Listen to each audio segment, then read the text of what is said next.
Have I ever told you the story of two really close people? Well, those two people happen to be my cousin and I. Now, before I tell the story, I want to tell you right now that this is going to be very, very hard for me to talk about, even with everything right in front of me that I need. It just hurts really a lot to talk about such a thing that I want to forget about, but I can't, and I would never forget about anyway. Now, why is this story so cool? It isn't. Like I said, it's more of a sad story, but informational, and I needed to tell it because I haven't told it for as long as it's needed to be told, and that's ever since it happened. Now, when it happened, I did not have my YouTube channel. 2 weeks later, or 2 to 3 weeks later, my YouTube channel began. He was my closest cousin, and he was into games, and he was into MLG, which none of my other cousins even knew about. And who else would love to have a cousin that was into MLG? I mean, he also shared the same love for basketball that I did, and like I said before, like, he was my closest cousin. No, none of my cousins had such an interest in basketball or MLG or any Call of Duty or any games, anything that he was just like, he always wanted to play with me. And he was older than me by about 9 years, and he made me feel more at place. And why I was out of place is another story, which I can tell really quickly. He was my guard, so to speak. I never wanted to play basketball with him, even though I knew I was good. And he always wanted me on my team. He even wanted me on his own team, though I was much younger than everyone else, and I enjoyed him being so nice to me, and even before the incident, considered me a brother. He himself always thought of me as a little brother that he never had, which really makes me feel better. I would always get made fun of by the other cousins because, that's what teens would do at the time. I mean, I was pretty young, they were all teenagers, somewhere around 13 to 16, 17, 18, I don't know. And again, sorry if my voice sounds shaky, this is really hard to say, it's really hard to recite back to you guys. It's such a very, very terrible topic for me to talk about without losing myself. And I always am, or I always have been, and still am really sensitive about things, and he knew that better than anybody else. So enough with the backstory. We need to get to what happened. In 2010, around August 6th, being my birthday, he came over with his girlfriend early to my house, just to hang out and we could talk. And I was turning 13, I'm pretty sure. And we hung out on the porch, we were talking and everything. This is the first time I ever met his girlfriend, and, they were going out for 4 years, so I was surprised I haven't met her earlier, but it was really fun, it was great. She was a really nice girl. Still is, I don't know where she is now, but very nice girl. The other cousins arrived about an hour or two later, and then we began playing basketball. Well, they did, not me. Now keep in mind, by now they stopped making fun of me. I mean, they only did it before because they thought it was funny. Not all of them did, anyway. I mean, I really wanted to play basketball with Sean, which is, the name of my cousin. I don't know if I already mentioned that.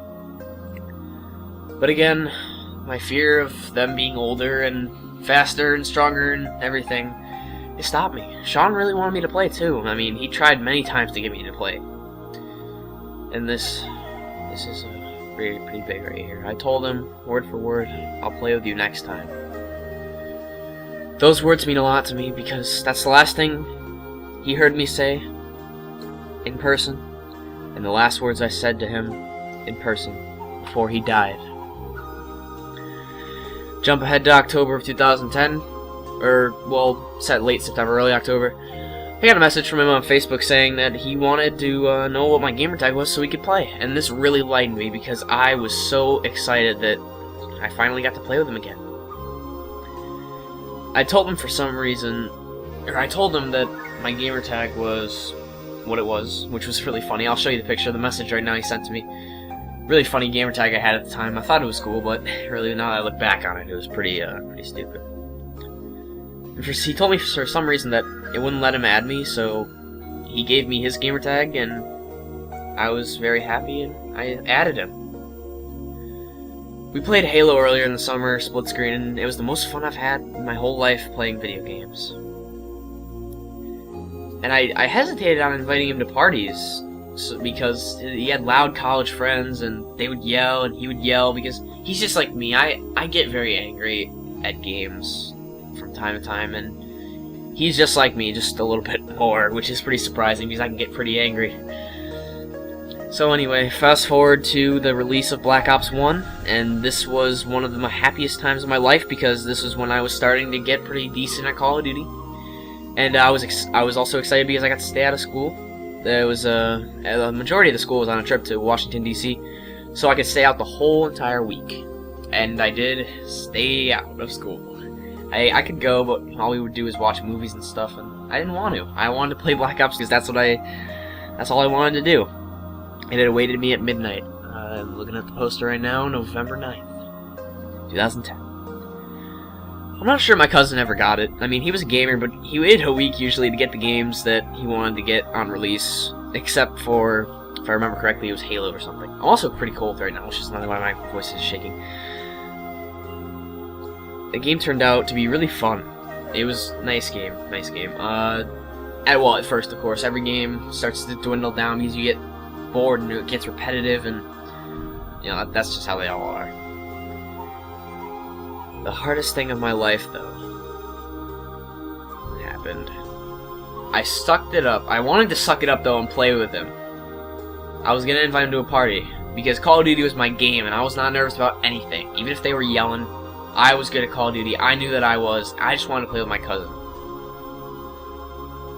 But, you know, the 2 days later, after Black Ops came out, the biggest roadblock of my life that you can ever imagine at the time happened.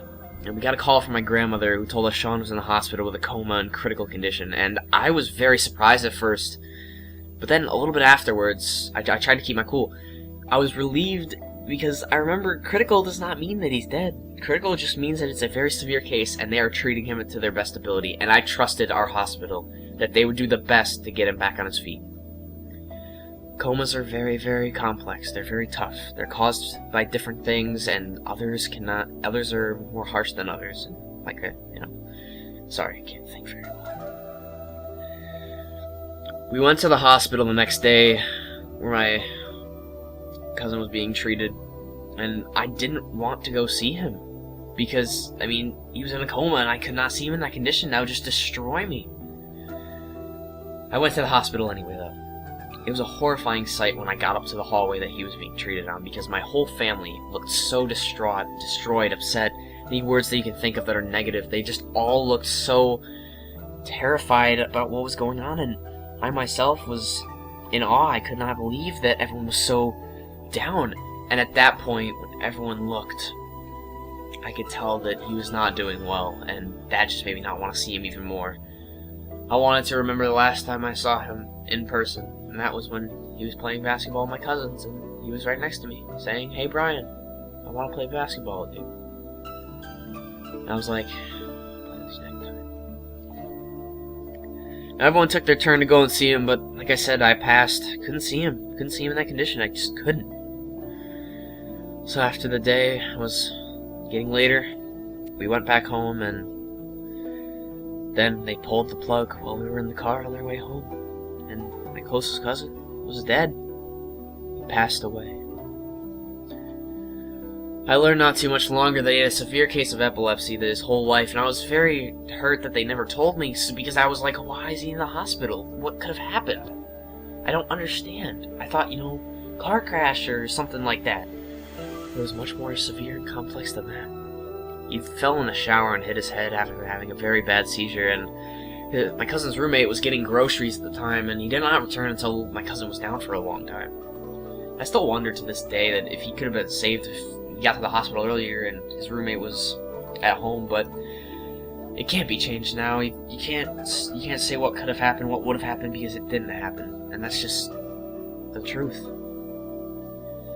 I can think that, and everyone else can back me up on this, I took it the hardest because everybody knew how much he meant to me and how close he was as a cousin to me, and it just, given the circumstances now, not many of my other cousins can really compare to him. I mean, I love them to death, but he was just the one that was always there.